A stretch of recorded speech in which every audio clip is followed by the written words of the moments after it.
नमस्कार, आप देख रहे हैं दैनिक साथी।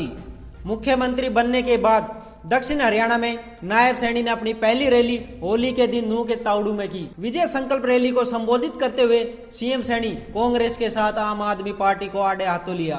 वहीं उन्होंने कहा कि आचार संहिता हटने के बाद इलाके में विकास योजनाओं को पूरा किया जाएगा। सीएम ने कहा कि 25 मई को कमल के निशान पर बटन दबाना है और गुरुग्राम लोकसभा क्षेत्र से भाजपा के उम्मीदवार राव इंद्रजीत सिंह को जिताकर नरेंद्र मोदी को पीएम बनाना है। हरियाणा में लोकसभा की 10 सीटों को जिताकर नरेंद्र मोदी को तीसरी बार प्रधानमंत्री बनाना है। वहीं राव इंद्रजीत सिंह की गैर मौजूदगी भी चर्चा का विषय बनी रही। मैं देख रहा कि हमने नौकरियां दी हैं, अरे कैसे नौकरियां दी है वो पूरा हरियाणा जानता है। हरियाणा का जिसका बच्चा लगा उसका माँ बाप जानता है और वो बच्चा भी जानता है कि मुझे कैसे नौकरी मिली है। और भाइयों 10 वर्षों के अंदर उन्होंने जो नौकरियां दी वो मात्र 68,000 नौकरियां दी। और 68,000 नौकरियों के अंदर भी भाइयों कोर्ट ने अगर इनके डिसीजन गलत थे उस डिसीजन को गलत बताया तो उन बच्चों को भी बाहर करने का काम किया। ये इनकी गलत नीतियों का परिणाम है जिसको हमारे हरियाणा के बच्चों ने भी भुगता है और हरियाणा प्रदेश के जो बच्चों के माँ बाप हैं उन्होंने भी भुगता है। परंतु हमारी सरकार ने हरियाणा के अंदर बिना पर्ची के बिना खर्ची के आज 1,32,000 युवाओं को नौकरी देने का काम ये डबल इंजन की सरकार आदरणीय मनोहर लाल जी ने ऐसी नीतियां बनाई कि उसके कारण किसी माँ बाप को या बच्चे को किसी के भी घर के ऊपर जाने की आवश्यकता नहीं है। घर बैठे हुए ही बच्चे को वो नौकरी मिल जाती है। ये व्यवस्था अगर किसी ने की है तो ये हमारी डबल इंजन की सरकार ने की है। भाई यह अपील करना चाहूंगा क्या मिल करके मजबूती से ऐसे लोगों को आगे बढ़ाने का काम करें, ऐसी सरकार लाने का काम करें। ये संकल्प लेकर के जाएं। नहीं तो कई लोग आते हैं भाइयों आते हैं मंच के ऊपर भी आकर के बोलते हैं कि मैं कट्टर ईमानदार हूं, मेरी पार्टी भी कट्टर ईमानदार है।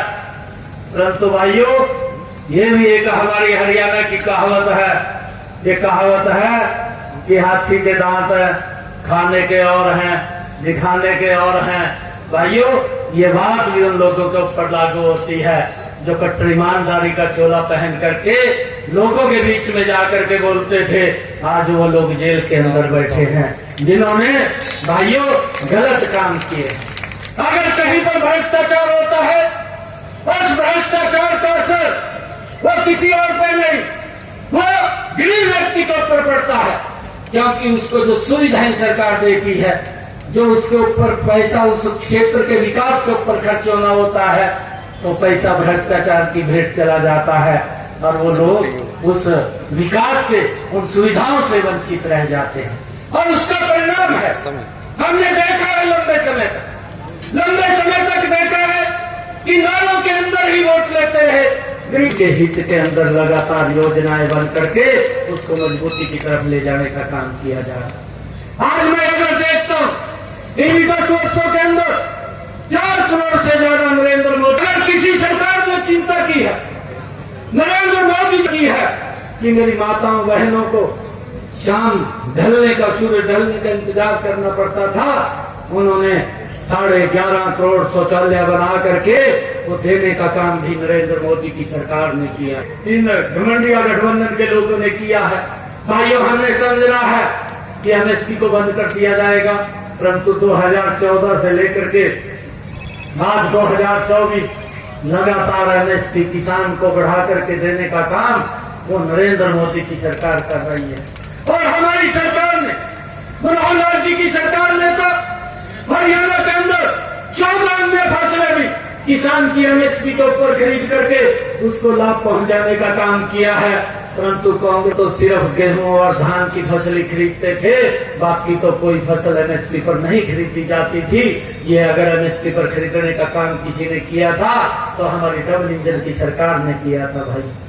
और लंबे समय तक जिस समस्या को लेकर के देश जूझ रहा था, आतंकवाद एलओसी क्रॉस करके भारत के अंदर आता था, परंतु इस सरकार ने मजबूती से, नरेंद्र मोदी की सरकार ने उस आतंकवाद को भी मुंह तोड़ जवाब देने का काम किया है।